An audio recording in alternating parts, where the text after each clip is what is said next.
April 2nd, 2025 will forever be remembered as the day American industry was reborn, the day America's destiny was reclaimed, and the day that we began to make America wealthy again. In a few moments, I will sign a historic executive order instituting reciprocal tariffs on countries throughout the world. Reciprocal, that means they do it to us and we do it to them.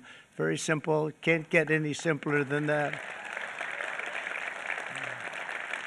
This is one of the most important days, in my opinion, in American history. It's our declaration of economic independence. For years, hardworking American citizens were forced to sit on the sidelines as other nations got rich and powerful, much of it at our expense. But now it's our turn to prosper, and in so doing, use trillions and trillions of dollars to reduce our taxes and pay down our national debt, and it'll all happen very quickly. With today's action, we are finally going to be able to make America great again, greater than ever before.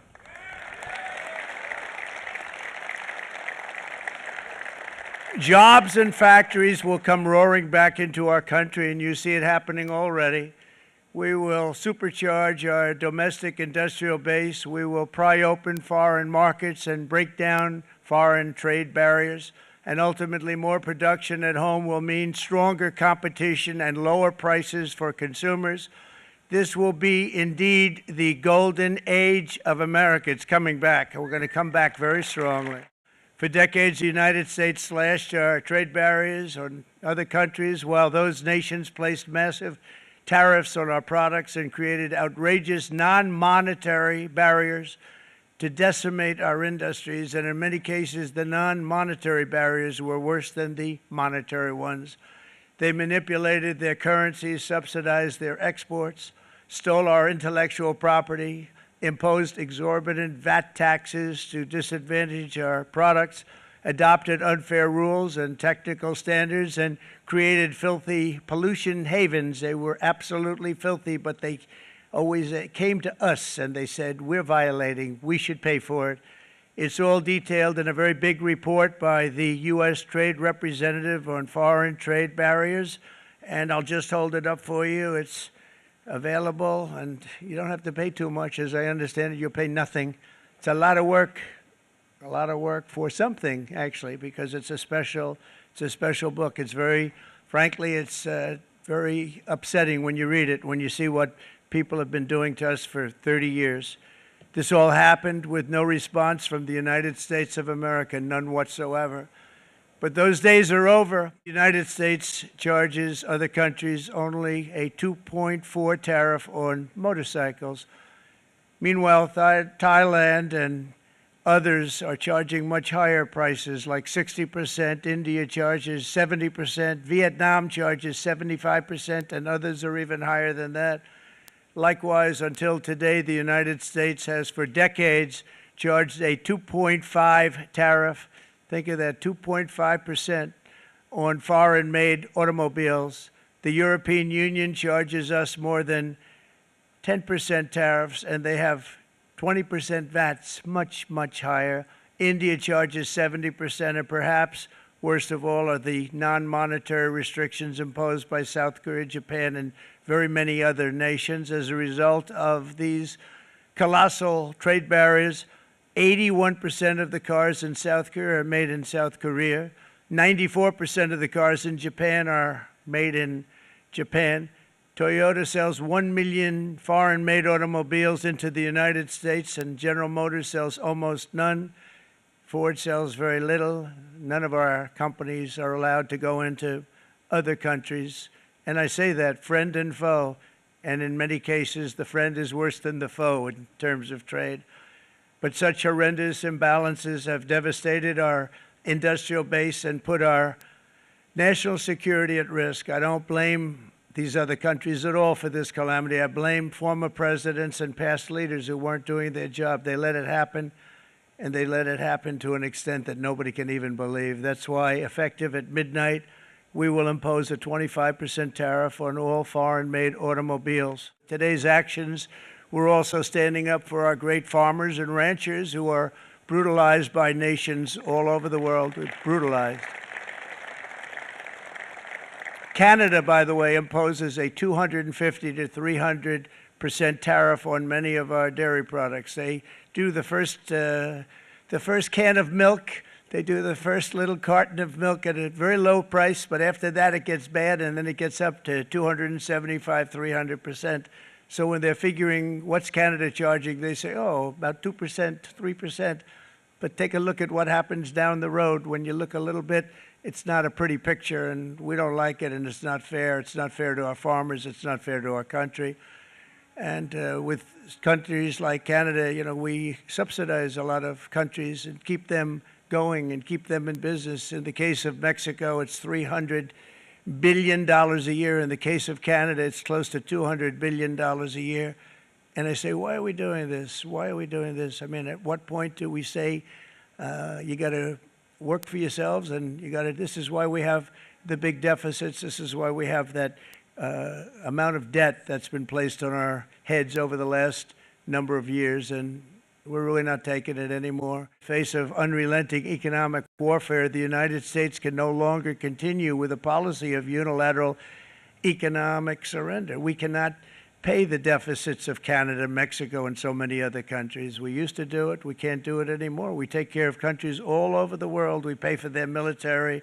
We pay for everything they have to pay. And then when you want to cut back a little bit, they get upset that you're not taking care of them any longer. But we have to take care of our people, and we're going to take care of our people first. And I'm sorry to say that.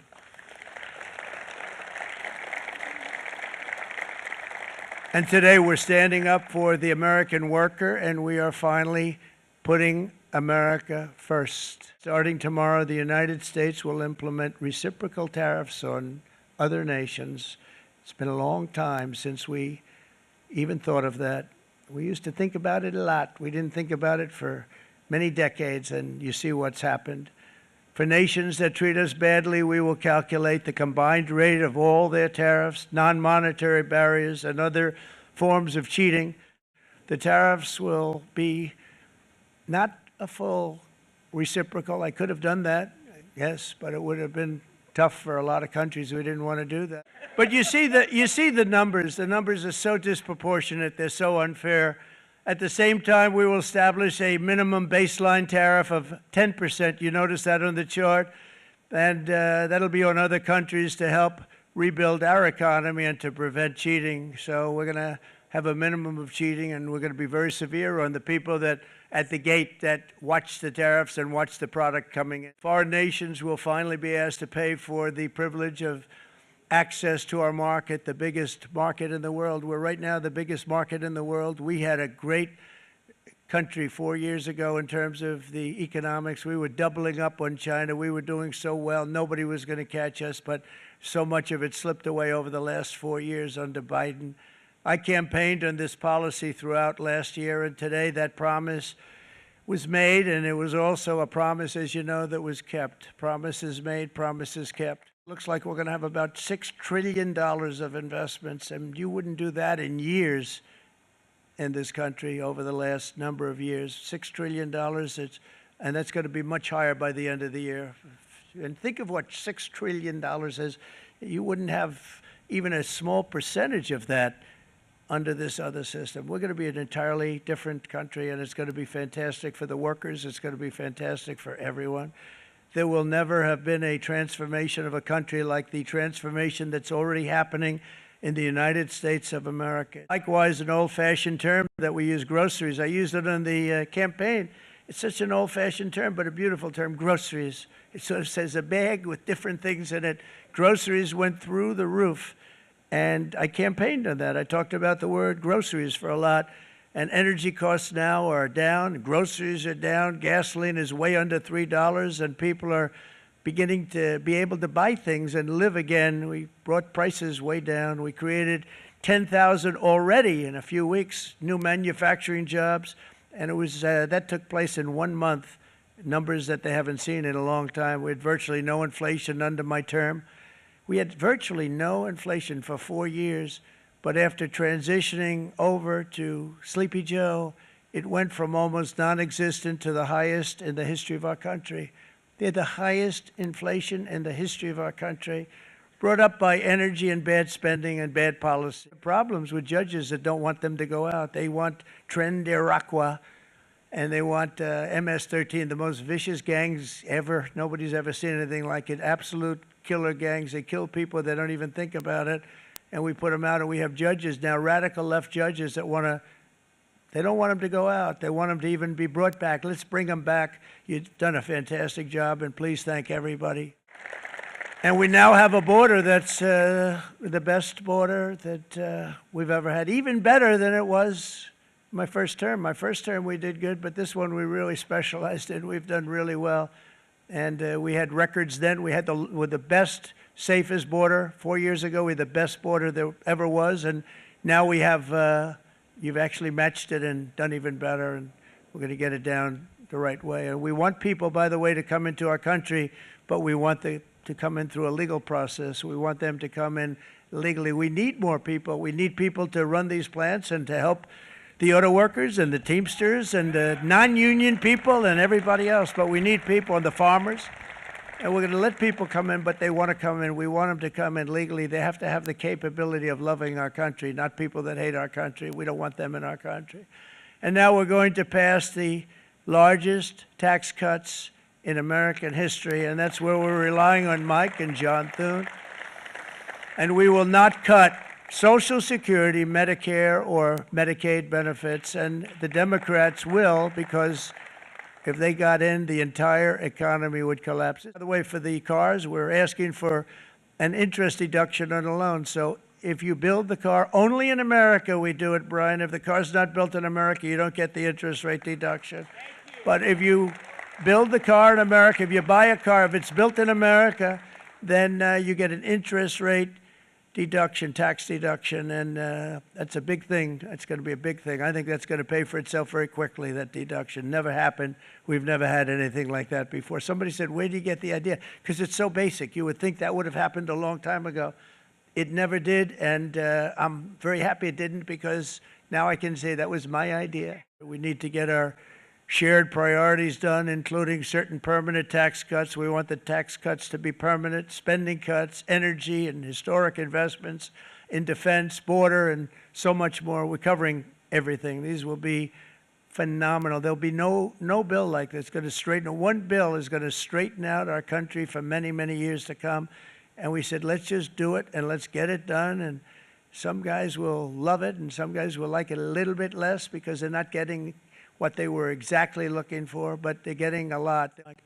Every Republican congressman and senator must unify. We have to unify. We can't be separated. We have to get it done. We have to get absolutely everything we can, and we have to take care of the American people. That's the only thing that matters. We have to take care of the American people first. We need to pass this bill immediately, get it done, including debt extension. From this day on, we're not going to let anyone tell us that American workers and families cannot have the future that they deserve. We're going to produce the cars and ships, chips, airplanes, minerals, and medicines that we need right here in America. The pharmaceutical companies are going to become roaring back. They're coming roaring back. They're all coming back to our country, because if they don't, they got a big tax to pay. And if they do, I'll be very happy.